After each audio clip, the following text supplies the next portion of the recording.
ឡើងចាមុខរឿងតែចិត្តវិញ្ញាណរស្លេកនិយាយថាខ្លាំងតែពេលរត់អស់ខ្យល់ដកដងហាមប៉ិនស្លាញជាមួយឃ្លាធ្ងន់ជាងសៀវភៅមួយគេស្នាក់វិញមួយពតពេញនៅតែរកចំណុចមិនឃើញ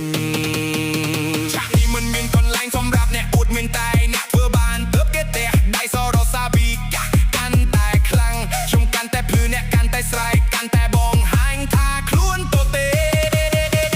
អ្នកថាខ្លួនជាភ្លើងតែភ្លឺមួយមេឃរលឹកខ្ញុំជាព្រះអាទិត្យមិនបាច់ស្រែកក៏គេដឹងថាភ្លឺអ្នកចូលចិត្តចំឡងស្រមោលអ្នកដតេខ្ញុំបងកាត់ភ្លឺថ្មីឲ្យអ្នកដើរតាមអ្នករេបដោយម៉ាស៊ីនគ្មានអារម្មណ៍ខ្ញុំរេបមួយឃ្លាធ្វើឲ្យកូស្និកជន់លោតទាំងសាលអ្នកចង់ឈ្នះដោយសំឡេងខ្លាំងខ្ញុំឈ្នះដោយពាក្យដែលនៅជាប់ក្នុងចិត្តអ្នកស្ដាប់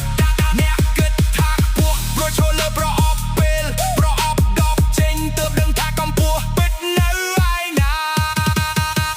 DJ បុកបីសយរយជួយដេញអ្នកណាពិតអ្នកណាខ្លែងឲ្យថាជាអ្នកកាត់សាច់ក្តីមិនចាំបាច់អួតមិនចាំបាច់ស្បាត់ពេលប៊ីតចប់ទស្សនិកជនជាអ្នកឆ្លាត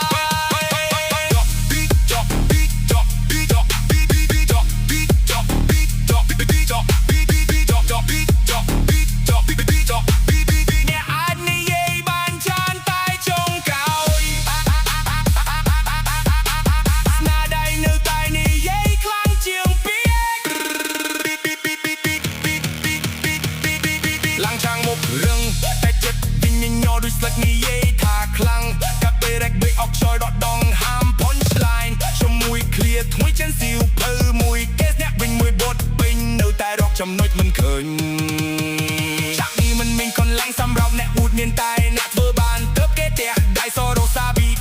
កាន់តែខ្លាំងខ្ញុំកាន់តែភ្លឺអ្នកកាន់តែស្រែកកាន់តែបងហាញថាខ្លួនទៅទេអ្នកថាខ្លួនជាភ្លើងតែភ្លឺមួយមេឃរលត់ជន់ជាព្រះអាទិត្យមិនបាច់ស្រែកក៏គេដឹងថាភ្លឺអ្នកចូលចិត្តចំឡងស្រមោលអ្នកដតេខ្ញុំបងកាត់ភ្លឺថ្មីឲ្យអ្នកដើរតាមអ្នករេបដោយម៉ាស៊ីនគ្មានអារម្មណ៍ខ្ញុំរេមួយឃ្លាធ្វើឲ្យទស្សនិកជនលោតទាំងសាលអ្នកចង់ឈ្នះដោយសំឡេងខ្លាំងខ្ញុំឈ្នះដោយពាក្យដែលនៅជួបក្នុងចិត្តអ្នកស្ដាប់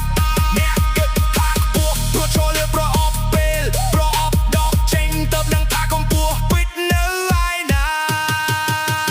DJ បុកបីសោរិញជួយដេញអ្នកណាពិតអ្នកណាខ្លា